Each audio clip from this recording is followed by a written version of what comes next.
Bonjour et bienvenue sur France 24. Nous sommes à La Haye et notre invité aujourd'hui est Charles Blé Goudet. Charles Blé Goudet, bonjour. Bonjour monsieur. Vous êtes le président du Congrès panafricain pour la justice et l'égalité des peuples, le COJEP. Vous avez été ministre de la Jeunesse sous Laurent Gbagbo. Vous avez été acquitté par la Cour pénale internationale de crimes contre l'humanité. Et il y a une dizaine de jours, le 30 mai exactement, vous avez reçu votre passeport ivoirien que vous aviez déjà demandé il y a presque un an. Ce passeport vous a été octroyé, si je puis dire, directement par le président de la République, Alassane Ouattara. C'est vrai. Merci.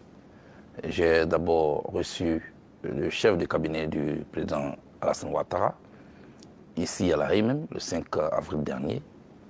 Ensuite, 2 mois après, j'ai été appelé par l'ambassadeur de la Côte d'Ivoire en France, donc notre ambassadeur, qui venait de recevoir le passeport des mains du directeur du cabinet du président Ouattara. Je pense que tout cela est dû à la situation de crise que traverse mon pays. Donc on ne peut pas raisonner comme si on était dans une situation normale. Je ne justifie rien, mais je pense que si je suis resté ici, c'est parce que ma situation devait certainement être particulière. Et je ne vais pas refaire d'histoire. L'essentiel, le passeport est là. C'est après la mort du crapaud qu'on voit sa longueur. Maintenant que le passeport est là, je pense qu'il faut mettre tout cela derrière. Oui, parce que vous l'avez attendu, vous l'avez réclamé. Est-ce que vous avez douté de l'obtenir? Non, jamais. D'abord parce que je sais que j'y avais droit. Je savais que cette attente-là était due aussi à la situation de mon pays. Ce que la prison m'a appris, c'est la patience. En prison, il faut attendre. Il faut beaucoup attendre. Et c'est cela que j'ai appris. Donc, le passeport est là. Je ne vais pas refaire l'histoire. L'essentiel, c'est qu'il est là. Alors, est-ce que cela signifie, comme c'est venu, j'allais dire presque directement des mains du président Ouattara, est-ce que ça veut dire qu'il y a eu des discussions, des négociations, un deal entre vous et lui sur les conditions d'obtention de votre passeport et donc de votre retour à venir? Aussi curieux que cela puisse paraître, le président Ouattara ne m'a posé aucune condition. Ni son chef de cabinet, ni son directeur de cabinet, ni l'ambassadeur ici qui m'a remis le passeport ce jour-là. Non, il n'y a pas eu de deal, peut-être parce qu'il ne doit pas avoir de deal. Voilà ce que je voulais dire. Vous avez dit plusieurs fois que votre objectif, votre ambition, c'est d'être président de la République de Côte d'Ivoire. Vous avez été acquitté, vous avez votre passeport, mais il y a aussi une condamnation à 20 ans de prison qui a été prononcée en 2019 contre vous pour meurtre, viol, torture. Est-ce que vous craignez que cette condamnation soit appliquée à votre retour? Avant moi, beaucoup de leaders de l'opposition ont été condamnés à 20 ans. Dont Laurent Gbagbo. Dont Akossi Benjo, Kone Katida et bien d'autres. Ils sont retournés en Côte d'Ivoire, ils sont libres de leur mouvement. Je ne sais pas pourquoi ma situation serait différente. Cela dit, je suis toujours en train de parler avec les autorités de mon pays. Et quand on veut mettre quelqu'un en prison, on ne lui envoie pas un chef de cabinet. Cela démontre tout de suite l'état d'esprit et la vision que le chef de l'État a d'effacer tout ce qui s'est passé en Côte d'Ivoire, mais en y mettant la manière. Moi, j'attends que mon tour arrive pour qu'on en parle.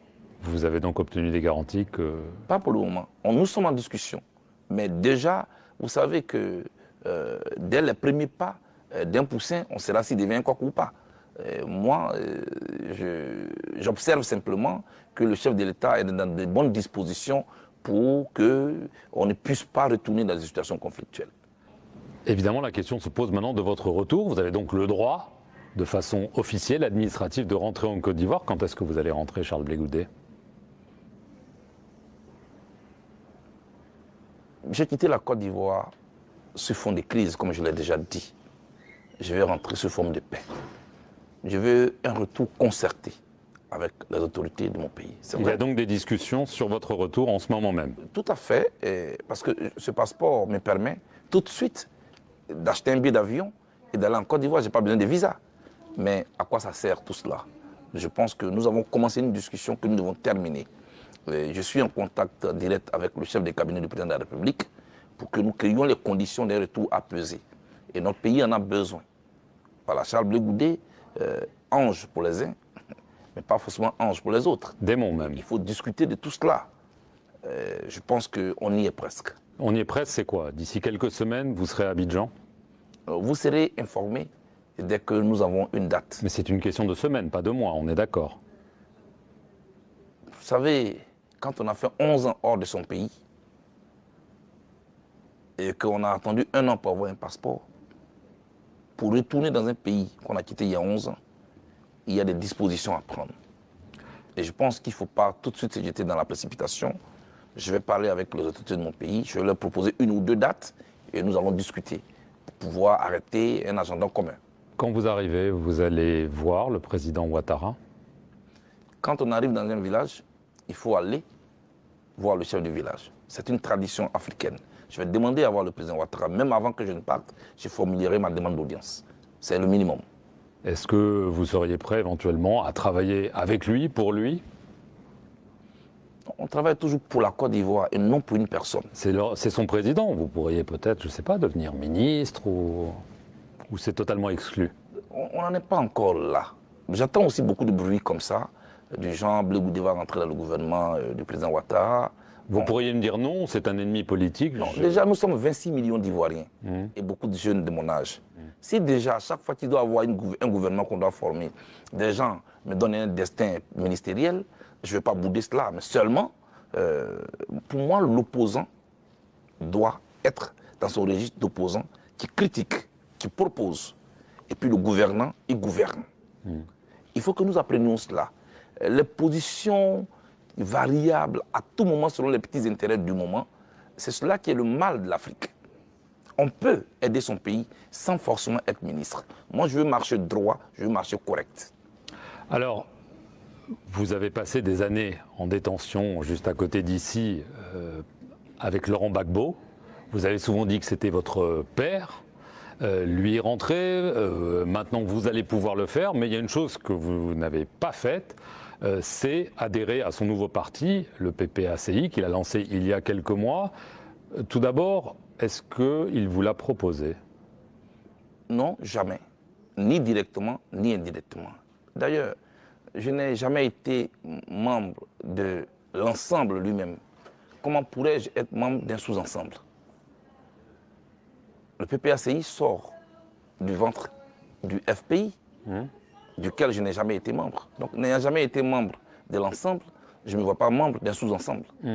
Et le président Laurent Gbagbo, s'il ne m'a pas proposé cela, c'est parmi tous ceux qui l'entourent, c'est celui qui me connaît réellement. Il sait que je suis un homme libre. On a toujours fonctionné en allié. Lui, président fondateur du FPI, moi, président du COGEP, et puis, en son temps, secrétaire général de la FECI. Ça n'a jamais dérangé ma liberté. On peut ne pas parler d'une même voix ou d'une seule voix, et on peut parler d'une même voix. Ce qui compte, ce sont les problèmes des Ivoiriens. Ce n'est pas la voix unique qui compte. Est-ce que vous avez l'impression que vous n'étiez pas le bienvenu dans son parti? Pas forcément de la part de Laurent Gbagbo, mais peut-être de gens autour de lui. Oui, son entourage a travaillé pendant plusieurs années à rendre hostile l'environnement autour de Laurent Gbagbo, hostile à ma personne. Et d'ailleurs, je ne sais pas pourquoi il y a tout ce débat autour de mes rapports avec Laurent Gbagbo. Alors, on va parler de vos rapports avec Simone Gbagbo. Simone Gbagbo, on le sait, a divorcé avec Laurent Gbagbo, mais il y a aussi un divorce politique qui est en train de prendre forme. Elle va lancer sa formation politique. Vous avez souvent exprimé votre admiration pour elle. Est-ce que vous pourriez joindre vos forces, celles du COGEP, à celles de Simone Gbagbo? D'abord, je voudrais dire que tous ces divorces dont vous parlez concernent 2 personnes. Le président Laurent Gbagbo et la première dame, Simone Gbagbo. Ce n'est pas un référendum.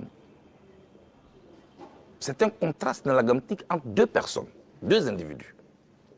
Moi, le moins que je puisse dire, au moment où je vous parle, Simone Gbagbo n'a posé aucun acte qui puisse m'amener à remettre en cause l'admiration que j'ai pour elle. Je l'admire toujours et elle me fascine de plus en plus. Elle a une capacité de résilience qui peut faire cas d'école. Donc, elle pourrait être une alliée politique, peut-être plus que Laurent Gbagbo à l'avenir. D'abord, nous avons les mêmes valeurs. Nous sommes tous 2 de gauche. Elle s'intéresse à mon quotidien. Et c'est une mère en plus d'être leader. Vous parlez régulièrement. Nous parlons régulièrement. Et je pense que tout cela n'est pas exclu. Tout comme d'autres hommes de gauche qui ont des formations politiques, rien n'exclut que nous puissions nous organiser demain. La limitation d'âge en Côte d'Ivoire, on en parle, il y a un nouveau projet de loi pour la remettre, une limitation à 75 ans, qui de facto éliminerait Alassane Ouattara, Laurent Gbagbo, Henri Konan Bédié de la prochaine élection prévue en 2025. On sait que c'était une mesure qui était en place. Est-ce que vous êtes favorable à cette limitation d'âge? Parce que peut-être que ça peut arranger vos propres ambitions. Non, pas sous cet angle-là. Parce qu'une loi doit être impersonnelle. Vous avez cité 3 individus. Nous sommes 26 millions d'individus en Côte d'Ivoire. Mais cela pèse La loi lourd. est impersonnelle. Et cette limitation d'âge était déjà introduite dans notre Constitution, avant qu'il y ait cette modification de la Constitution. J'étais d'accord avec, nous étions tous d'accord avec. Et moi, mes positions ne varient pas selon mes petits intérêts. J'étais d'accord avec la limitation d'âge hier, je suis d'accord avec la limitation d'âge aujourd'hui. C'est clair. C'est clair, La limitation... je veux que ce soit très clair. La limitation du nombre de mandats présidentiels. On sait que Alassane Ouattara s'est présenté un nouveau mandat, peut-être contraint et forcé, mais ça a fait débat en Côte d'Ivoire dans de nombreux pays, parce que les règles sont toujours floues ou contournées, et au final, la démocratie semble en souffrir en Afrique. La limitation des mandats, c'est ce qu'on appelle l'alternance. Et ça met le président en exercice dans une position de savoir que d'un moment à l'autre, quand son mandat finit, un jour ou l'autre, il peut se retrouver parmi les citoyens ordinaires. Ce qui lui permet de faire attention aux lois qu'il prend. Ce qui lui permet de faire attention à sa gouvernance. Je pense que l'Afrique devait encourager cela. Malheureusement, ce n'est pas le cas. Moi, je milite pour la limitation des mandats. Alassane Ouattara ne l'a pas respecté. Oh oui, mais ce n'est pas de cela qu'il s'agit ici. Je ne vais pas commenter ce que Alassane Ouattara a fait. Ce que je dis aujourd'hui, c'est que je suis pour la limitation d'âge. Et je souhaite qu'en Afrique, nos leaders, les différents présidents, puissent au moins respecter la limitation d'âge. Ce qui va éviter ces coups d'État qui en a point fini. Vous avez souvent dit que vous voulez être président de la République. Est-ce que vous serez candidat en 2025, la prochaine élection prévue? Nous sommes en 2022. J'ai fait 11 ans hors de mon pays. J'ai attendu un passeport pendant 1 an. Il vient d'arriver. Permettez que je puisse arriver en Côte d'Ivoire, pouvoir discuter avec les miens et prendre le pouls de la situation en Côte d'Ivoire. Parce que, voyez-vous, M. Perelman, une élection présidentielle, ce n'est pas une élection d'un chef de village.